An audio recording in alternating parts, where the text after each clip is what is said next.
শাল বিক্রেতার জঙ্গি যোগ। ক্যানিং থেকে গ্রেপ্তার কাশ্মীরি জঙ্গি তেহরাক উল মুজাহিদিনের সদস্য। এসটিএফ ও পুলিশের যৌথ অভিযানে গ্রেপ্তার সন্দেহভাজনরা। শালির আড়ালেই কি নাশকতার ছক। এদিকে নোদাখালীতে উদ্ধার প্রায় 23 কেজি গাঁজা, গ্রেপ্তার এক। ডায়মন্ড হারবার জেলা পুলিশের পাতা জালে ধরা পড়ল লাদেন। অন্যদিকে নাচ গান নাটকে সবার হৃদয় হরণ করল মহেশতলা লিটল হার্ট স্কুলের বার্ষিকী অনুষ্ঠান। আসবো বিস্তারিত খবরে।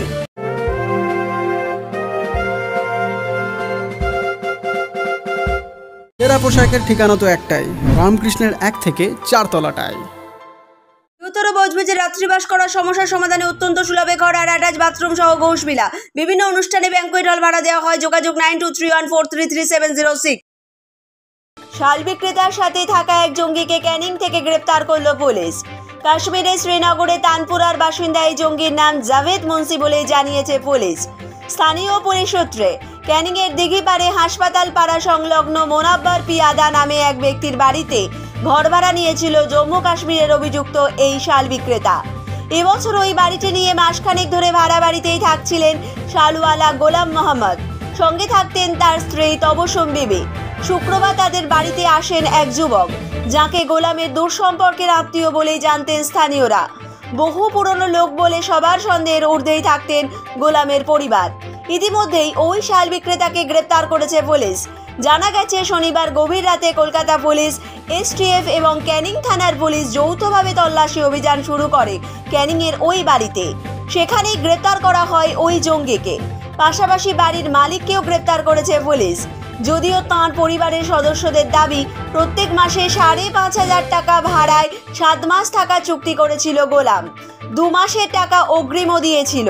তাই গোলামের জঙ্গি যোগ নিয়ে তাঁদের ঘুণাক্ষরেও বোঝার কথা নয়।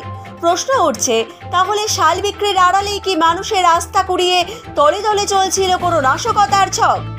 গোলামের সঙ্গে থাকা কালো বেটে লোকটাই জঙ্গি সন্দেহে ধরা পড়ায় যথেষ্ট আতঙ্কিত স্থানীয় মানুষ। অন্যদিকে সূত্রের খবর অনুযায়ী ধৃত জঙ্গি জাভেদ কাশ্মীরের কুখ্যাত জঙ্গি সংগঠন তেহরাক উল মুজাহিদিনের সদস্য। যে লোকটা এসেছে ওর পরিচয় কিছু জানতেন আগে থেকে? কিচ্ছু জানি না। কাল রাতে ওরা এসেছে, বললো ওর গেস্ট আসছে, ব্যাস এইটুকু। কাল রাতেই এসছে। আরে রাত্রিবেলা কখন, মানে রাত্রিবেলা 12টার দিকে কখন এসছে আমরা জানি না। আমরা ঘুমাচ্ছিলাম, পুলিশ এসে বললো যে তোমার বাড়ি একজন এসছে, তোমরা জানো? আমরা বললাম না। তারপর পুলিশই বললো ঠিক আছে, তোমাদের কোনো ভয় নেই, আর যে লোক আছে এদেরও কোনো সমস্যা নেই, ওকে শুধু ধরে নিয়ে গেল। এদের সরষে কে কি জানি আমার ঠিক বলতে পারছি না। ওরা বলছে ওদের জানাশোনা একদিনের জন্য নাকি ঘুরতে এসছে। তখন তো আমি তাও আমি এক্ষুনি সবাই শুনলাম যে যার বাড়ি আমি ভাড়া ঠিক করে দিয়েছি তার বাড়িতে রিপোর্টার এসে ছবি টবি আমি সব ভাত খাচ্ছি, ভাত রেখে দিয়ে চলে এসেছি। আপনার বাড়ির পাশে একটা জঙ্গি এসে বসবাস করতে কতটা আতঙ্ক রয়েছে? না, উনি তো জঙ্গি বলে আমরা কোনোদিন জানি না। না জানার পর কি মনে হচ্ছে আপনার? এখন তো মানে এই মুহূর্তে বাড়িতে বার করে দেবো, আর রাখবোই না। এই তো চুক্তি করা আছে। এ তো এক্ষুনি আমি বলে দেবো 1 সপ্তাহ টাইম দেবো, 1 দিন টাইম দেবো, বলে আমার বাড়ি খালি করে দেবো, তুমি চলে যাও। মনে এটা কি কোনো সন্দেহ হয়েছিল? অবশ্যই, এটা একটা পাড়ার বদনাম। আচ্ছা, আপনি যাকে ভাড়া দিয়েছিলেন দায়িত্ব নিয়ে, সেই মহিলাদেরকে দেখে কি আপনার মনে হয়েছে? মহিলা না, আমি একজন ব্যক্তিকে দেখে দিই। সেই ব্যক্তিকে দেখে মনে হচ্ছে কি এরা সে দীর্ঘদিন ক্যানিংয়ে ব্যবসা করে, শালওয়ালা। আমি কিনেছি, এখন আমাকে টাকা পয়সা পাবে। এবছরও মাল কিনেছি, এবছরও মাল কিনেছি। জানি ওরা এপ্রিল মাসে চলে, মে মাসে চলে, মে মাস অব্দি চুক্তি করা আছে। তার মধ্যে টাকা শোধ করে দেবো, বাড়ি খালি করে দেবে, চলে যাবে। অবশ্যই খারাপ লাগবে না। আমি একজন ভদ্রলোক ডাক্তারের বাড়িতে ভাড়া দিয়েছি একজনকে, সে যদি এরকম ধরনের হয়, টোটাল পাড়া এলাকার বদনাম সবাই জানে। मतलब हाँ, आप लोगों का? हाँ, उसका जीजा है। जीजा है? हाँ। क्या नाम क्या है उसका? उसका जावेद साहब। जाहिद। जावेद। अच्छा, उन लोग वो तो उनके बारे में जो रटवा चल रहा है, वो कोई संगठन के साथ है, हिजबुल के साथ है, ऐसे कुछ है?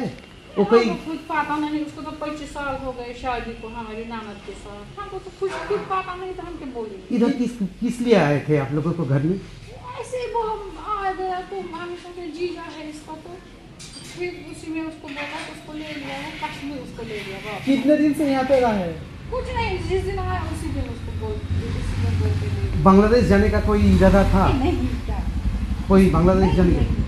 उसको बेटी को आने में ट्यूमर है सर को। हाँ, तो इसलिए उसको दिल्ली में उसको इलाज कर रहा था, वो उसी में उसको बोला मैं इधर आऊँगा। तो हमको पता मत है तो पुलिस ये क्यों आया। हमने बोला आ गए ऐसे ही फिर बोला कहाँ रहते हो तुम लोग? हमने बोला इधर तो हो गए बात खत्म।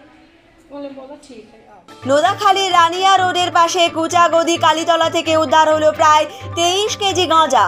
ডায়মন্ড হারবার পুলিশ জেলার তৎপরতায় গ্রেপ্তার করা হয় একজনকে। একটি টোটো সহ প্রায় 23 কেজি গাঁজা বাজেয়াপ্ত করে পুলিশ। ইতিমধ্যেই অভিযুক্তকে গতকাল পেশ করা হয় আলিপুর আদালতে। রবিবার হওয়ার কারণে পুলিশ কোর্টে পেশ করা হয়। আলিপুর আদালত থেকে একদিনের জেল হেফাজতের নির্দেশ দেওয়া হয়। আজ তাকে আলিপুর জজ কোর্টে পেশ করা হবে আবারও। অভিযুক্তের নাম শেখ নূর ইলাহ ওরফে লাদেন। বছর 24-এর লাদেন নোদাখালী থানা এলাকার হাঁসনেচা পশ্চিম শেখপাড়ার বাসিন্দা বলেই জানা গেছে। গতকাল বাটানগর স্পোর্টস ক্লাব হলে অনুষ্ঠিত হলো লিটল হার্ট একাডেমি স্কুলের 17তম বার্ষিক অনুষ্ঠান। উপস্থিত ছিলেন বিশিষ্ট চিত্র পরিচালক সমর কুমার রায় সহ সাহিত্যিক নিষেধ সিংহ রায়, বাটানগরের বিশিষ্ট চিত্রশিল্পী সলিল বিশ্বাস, ইংরেজির শিক্ষক এবং কুইজ মাস্টার অমিত ভট্টাচার্য, চারুচন্দ্র কলেজের অধ্যাপক ময়ূক মালা প্রমুখ। যীশু খ্রিস্টের জন্ম উপলক্ষে একটি সুন্দর নাটকও উপস্থাপিত হয়। এছাড়াও শিক্ষকদের সমবেত সঙ্গীত সহ ও বয়স্কদের ভাংড়া নাচ অনুষ্ঠানকে আলাদা মাত্রা দেয়। ভাবনা চিন্তা অবশ্যই বড় করে নিয়ে যাওয়া স্কুলটাকে, যাতে আরও বেশি বাচ্চা পড়তে পারে, আরও বেশি সুযোগ সুবিধে পায় সেইগুলো। আমি গতবারেও আপনাদের এই ফাংশনের সময় আপনারা আমায় জিজ্ঞেস করেছিলেন যে আমার পরবর্তী পদক্ষেপ কী। তো তখন আমি বলেছিলাম যে আমার একটা কম্পিউটার ল্যাব দরকার ছিল, সেটা আমি করতে পেরেছি। আর এবারে আমি বলেছিলাম যে আমি একটা সায়েন্স ল্যাব আর লাইব্রেরি একটু করে দেব, যাতে বাচ্চারা ভালোভাবে পড়াশুনো করতে পারে। তো সেটাও আমি করতে পেরেছি। এর জন্য অবশ্য অভিভাবকরা আমাকে অনেকটাই সাহায্য করেছিলেন। শুধু অর্থনৈতিক সাহায্যের কথা আমি বলছি না, আমাকে মেন্টাল সাপোর্ট, অর্থনৈতিক সাহায্যের হয়তো আমার খুব একটা প্রয়োজন ছিল না, কিন্তু মানসিক করার কোঅপারেশন, মেন্টাল কোঅপারেশনের আমার ভীষণ প্রয়োজন ছিল। সেটা আমি আপনাদের কাছ থেকে, অর্থাৎ গার্জেনদের কাছ থেকে প্রতিনিয়তই পাচ্ছি। নেপথ্য ভাষে মৌসুমী আদকের সঙ্গে ক্যানিং থেকে সুভাষচন্দ্র দাস, নোদাখালী থেকে প্রীতম ভান্ডারী ও মহেশতলা থেকে সৌরভ দাসের রিপোর্ট, বার্তা এখন। এরা পোশাকের ঠিকানা তো একটাই, রামকৃষ্ণের 1 থেকে 4 তলাটায়। উত্তর বজবজে রাত্রিবাস করার সমস্যার সমাধানে অত্যন্ত সুলভে ঘর আর অ্যাটাচ বাথরুম সহ ঘোষবিলা। বিভিন্ন অনুষ্ঠানে ব্যাংকুয়েট হল ভাড়া দেওয়া হয়। যোগাযোগ 9231433706।